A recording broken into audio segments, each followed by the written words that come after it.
Premier League 23-24 season is finally over, and this one has been quite an interesting one, with Arsenal and Man City having a really good battle for the title. Sheffield United conceding the most goals in Prem history, and my team Manchester United being utter shite. Overall, it's been a solid Premier League campaign, so we're going to be looking back at this season and giving out the flowers to the players that deserve it. So without further ado, let's jump into our first award. Starting off the Premier League season awards, we're going to be looking at player of the season, and that is going to be Phil Foden. Phil Foden's had an incredible season for Manchester City, winning the title. Now, if Arsenal won the league, I may have gone with either Saliba or Martin Odergarrd as the options, but because Man City did get over the line, I feel like Foden has really stepped up this year, especially with De Bruyne's injury problems, and been the main focal point for Man City doing well this year. So for me, he's the player of the season. Young player of the season is going to go to no other than Cole Palmer. I don't think this was really a contest, to be honest.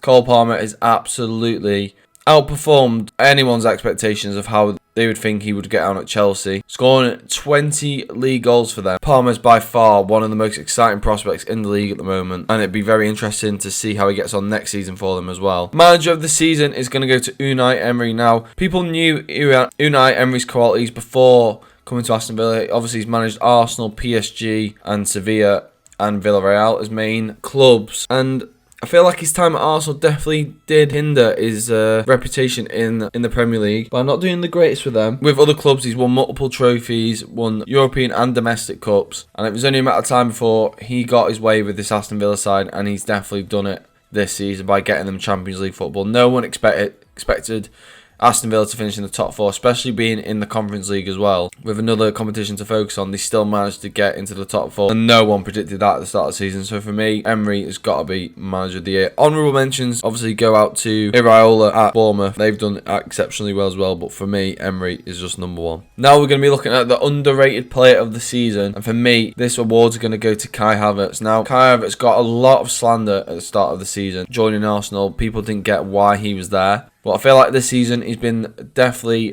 better than people expected, getting 13 goals and 7 assists. He's been very versatile for Arsenal, been very, very solid for them as well. So I feel like Havertz's reputation and stock should go up more for next season. People are going to put a bit more respect on his name of how well he's actually performed this season. Overrated player of the season for me is going to go to Mo Salah. Now, Mo Salah, there's no doubt that Mo Salah is a top quality player, but this season, especially after the AFCON tournament, Mo Salah's form and performances for Liverpool have dropped off massively when they needed the most to even push on to try and keep up with City and Arsenal for the title. They definitely dropped off. They bowed out the FA Cup as well, and also the Europa League to Atalanta. For me, Mo Salah, his numbers might be okay for Liverpool, but his overall performances for me this season have not been up to Mo Salah's past standards. So for me, he's going to be an overrated player. Best transfer of the season is going to go to Declan Rice. Now, Declan Rice came in from West Ham for a massive amount of money, 100 million for Declan Rice, and for a holding midfielder, that is a lot of money. But this season, he's been utilised more than just a holding midfielder,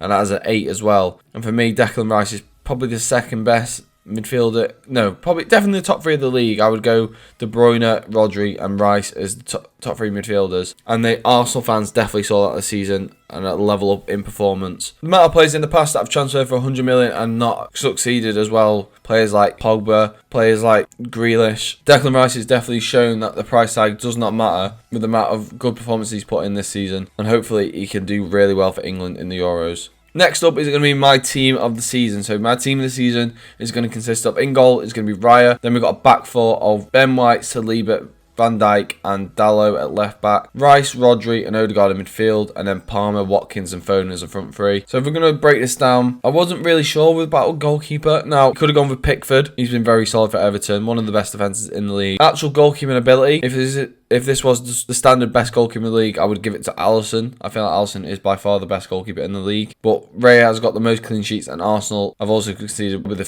one of the fewest goals in the league this season. So for me, he has to be up there. Ben White's been very, very solid as a right back. People were unsure about him transitioning from centre back to right back, but he has been very good the past 2 seasons. Saliba and Van Dijk, don't need to explain, by far the most solid centre halves in the league. Gabriel was definitely up there. Ruben Diaz, Stones could easily get there, but City's changed the defence all the time. Saliba and Van Dijk, you know they're going to be in the Liverpool and Arsenal 11 if they're fit. And then Diego Dalot. There wasn't really many left-back options, and he's played there quite a bit this season. He's played left-back and right-back, and he's done a very good job at left-back for Man United this season. Man United's player of the season also. You could have gone with Udogie or Robinson from Fulham, but for me, I've got a little bit of bias towards Dalot, and I had to get a United player in here. As I was spoken about before, just a minute ago, Rice and Rodri, two of the best midfielders in the Premier League, if not the world. Then we've got Martin Odegaard in there. Now, if normally you would put De Bruyne in, but this season Odegaard has definitely been a really good captain, really good player for Arsenal, one of the most vital pieces to their team. And then the front three, we spoke about Palmer, we spoke about Foden, but Ollie Watkins for Aston Villa has been unbelievable. Getting 19 goals and 13 assists. This guy's been an absolute joke this season for Aston Villa,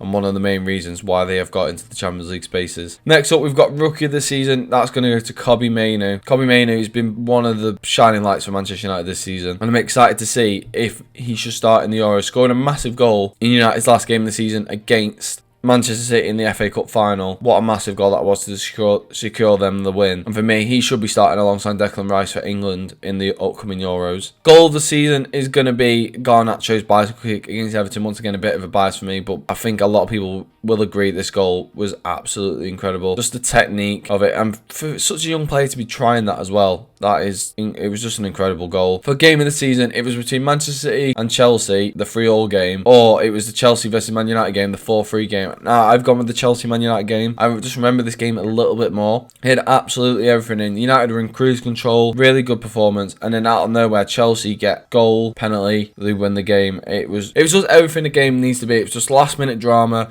everything just going crazy for that last 10 minutes of that game. And for me, it's definitely going to be a game to remember from this season. The worst refereeing decision award goes to the offside against Liverpool versus Spurs. Now, this is one of the most dramatic VAR mess-ups of the season, and it was probably one of the first that I can remember. It was Luis Diaz going for on goal, and the ref blows the whistle for offside once he scored.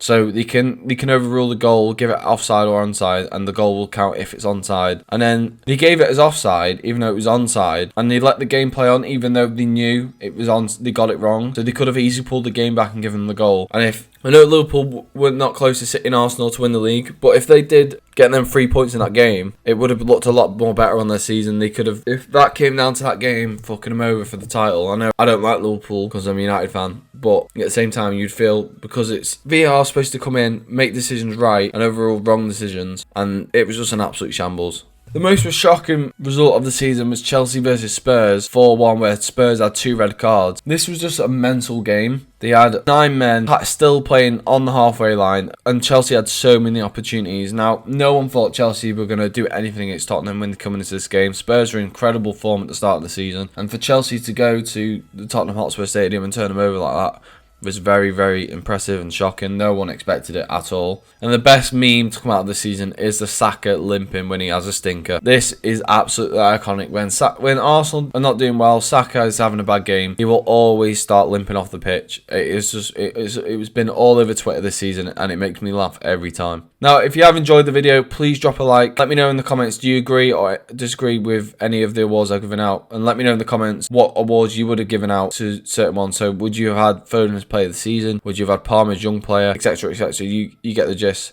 Let me know your mentions for these awards. Drop a like, subscribe, and I'll catch you in the next one.